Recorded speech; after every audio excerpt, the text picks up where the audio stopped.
Oh yes, I mean alcohol is a very bad drug for violence. 50% of people who are murdered are drunk, and 50% of the people who murder them are drunk. And that's true for almost every violent crime. In fact, if you eliminated alcohol, you'd eliminate most interpersonal violence. Look, I find that this is kind of an interesting topic because I think it's interesting that alcohol is legal. Mm-hmm. And yet, you know, you do terrible things sometimes. You probably couldn't have made any a worse drug legal. Right. From an epidemiological perspective. On the other hand, you have marijuana or psilocybin or LSD even, or some of these other drugs, and they make you thirsty, make you laugh, and you wake up feeling fine. I find it really fascinating that alcohol is the illegal one. How did that ever happen or is the legal one? Why does our system I think work? it probably happened because it was so easy to make and it was just everywhere. Right? Because all you really have to do is put barley in water and you get beer, right? So it was really easy to make, and at least in many societies, it's been around for a very long time. And so it became legal just because, well, back in the Middle Ages, people drank alcohol, not water, because all the water was polluted. Right. Right. So that's the reason, but it certainly wasn't a consequence of evaluating the drugs by their comparative risk and rank ordering them and making, the least harmful legal. It wasn't that at all, because alcohol is unbelievably dangerous. I mean, about 10% of people become addicted to it in one way or another. Really? And far more people than that abuse it. Yes, at least once in their life, yes. Yeah. It's really bad. I studied alcohol for years. It was my subject of my PhD. We were interested in what factors made alcoholism hereditary, because it does seem to have a strong hereditary component. And what we basically concluded after doing a tremendous amount of research was that people who are prone to alcoholism, at least one type of person who's prone to one type of alcoholism, got a very, very powerful stimulant effect from the alcohol during the time that their blood alcohol level was ascending in the 10 or 15 minutes after they took a drink, especially if they took a large drink fast or multiple large drinks fast.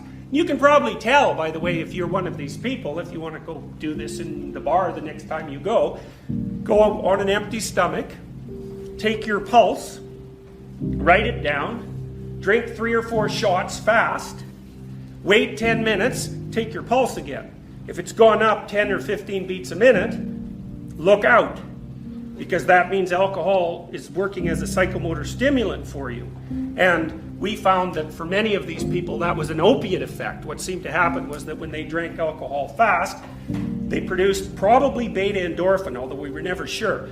It can be blocked with naltrexone, which is an opiate antagonist. Anyways, the other characteristic of that pattern of alcohol consumption is that the real kick only occurs when you're on the ascending limb of the blood alcohol curve. So, first of all, your blood alcohol goes up, and then it goes down. And generally, when it goes down, it's not pleasant. That's when you start to feel hungover. And a hangover is actually alcohol withdrawal, by the way. So it's like heroin withdrawal, except it's alcohol withdrawal. And it's generally not pleasant for people, so they usually sleep through it, or it puts them to sleep.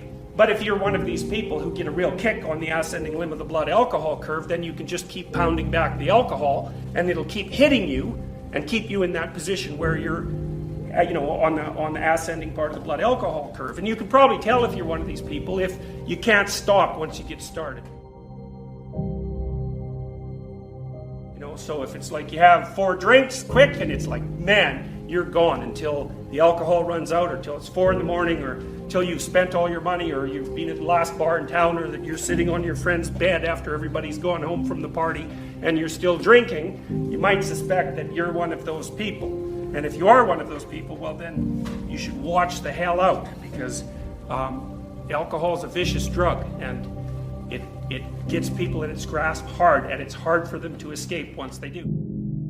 They don't have a value hierarchy. So Pleasure Island, it's a good example. Those kids that were brought there were lost. So they didn't have anywhere to go. They didn't have an identity. So they default to local pleasure. And that's better than none. Although the problem with local pleasure, well, as the narrative made clear, is that you better look out if you're impulsive, because it's going to kick back on you hard. And the reason is, you're only considering the immediate time frame. And the problem is that things propagate across all the time frames. And so just because something works really well this second, cocaine, for example, doesn't mean that it's a tenable solution to the class of all problems. So usually, often, people pursue local pleasure because that's the best they can imagine. It's the best they've been taught. They don't see another alternative. So it can be ignorance. It can be they don't want to adopt the responsibility, because part of the problem with working at every level of the hierarchy simultaneously is that it's like dancing to a very complex waltz, let's say. You have to be paying attention to a very large number of things simultaneously and doing things right. It requires responsibility. And so, it's a pain. It's a weight. Part of the reason people drink alcohol is to get rid of their responsibility. I mean, that's, you hear people drink because they have problems. It's like, yeah. No. Some people drink because they're anxious, and alcoholics drink because they're in withdrawal. But young people drink because they're sick and tired of being responsible, because it's annoying. It's like, so I'll drink enough, I won't care about the medium to long-term consequences, because alcohol, that's exactly what alcohol does. It doesn't make you ignorant of the medium to long-term consequences, but it makes you not care about them. And partly it's because it dampens anxiety. So it dampens anxiety, leaves your positive emotion circuits intact, so then you can go out there and do stupid fun things. And that's a party, really. Let's go do stupid fun things. That's a party. But the medium to long-term consequences it's risky. It doesn't mean you shouldn't do it, but it's risky. So, yeah, they don't know better. That's the answer, I would say. Like, make a plan. I would say do the future authoring program, because it isn't that you're trying to avoid booze exactly. It's that you're trying to restructure your whole life, because if you're a drinker, then all your friends are drinkers, and you're used to drinking in every social situation, and the places that you go to socialize are places that you drink, and it's really built in as a whole set of habits. And so what you have to do is kind of redesign your life, and you have to think of things. You can't just stop drinking. You have to figure out what you're going to start doing instead of drinking. There's a hole that you have to fill in. And the future authoring program will also help you figure out what your life could look like in the absence of alcohol, and what kind of hell you could end up in if you keep drinking and it causes all the problems that it can cause. And I think you really need to think through the hell that can occur, and you have to think through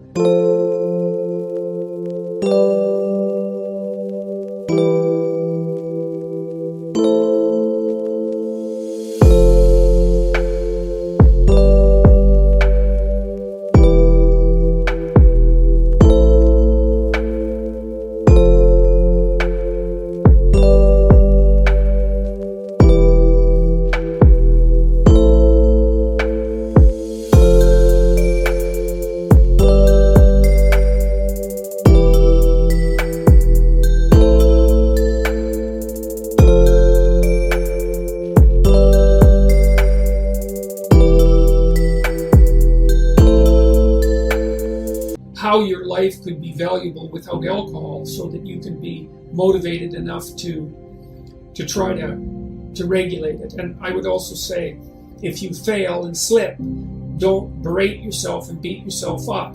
Just start quitting again, because if you could cut your alcohol intake down 75%, that's a hell of a lot better than zero. And often people go all or nothing, just like they do when they're quitting cigarettes, and they'll quit for a month and then have a cigarette, and they'll say, oh my god, now I've broken the pact, and then they'll smoke a whole pack and they'll be smoking again. You don't have to do that. You can just decide that you slipped and that you're going to get back on the wagon again. And it can take a long time, but I do believe that you need a better vision of life, right? You have to find something to do that's better than alcohol, and that might take some real consideration, especially if alcohol is a very potent drug for you. And I would also say, don't hesitate to try the naltrexone. It's got a pretty decent clinical history, and it's basically harmless.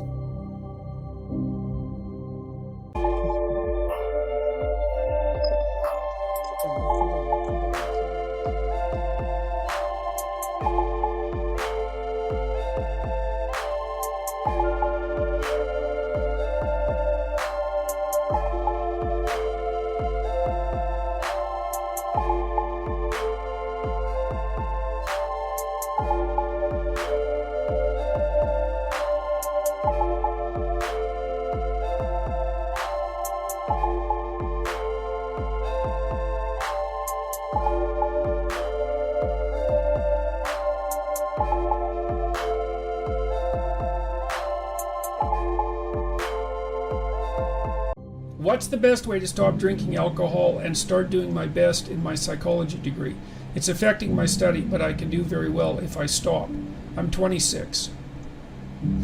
Well, Paul, what I would say is I think you should do the future authoring program, and you should really concentrate. There's a section in it that helps you determine what your positive view of your future would be, but another section that helps you determine what would happen in your life if your negative habits got out of control. And one of the things that can really help you control your alcohol intake is to really think through what you're giving up and where you could be in 5 years if you don't get it under control. And a proclivity to alcoholism can be a really vicious thing. You know, lots of people get dragged down into the mud by alcohol, excess alcohol intake, especially if they're sensitive to the opiate response that alcohol can produce. And you can tell that when you drink, you know, you get alert and let's say more enthusiastic and energetic, and then you don't want to stop drinking.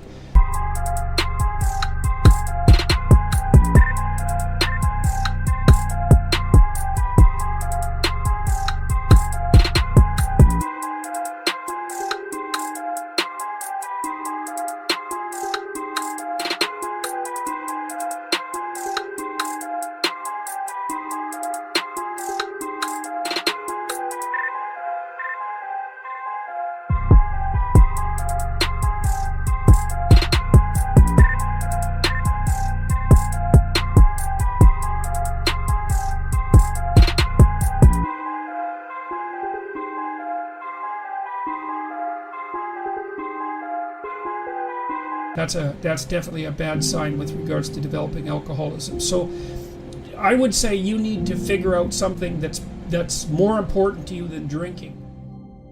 Think through very hard the negative consequences of continuing it. You're at about the age, 26, where you should stop. I mean, guys who are going to stop generally start to slow down pretty intensely around that age.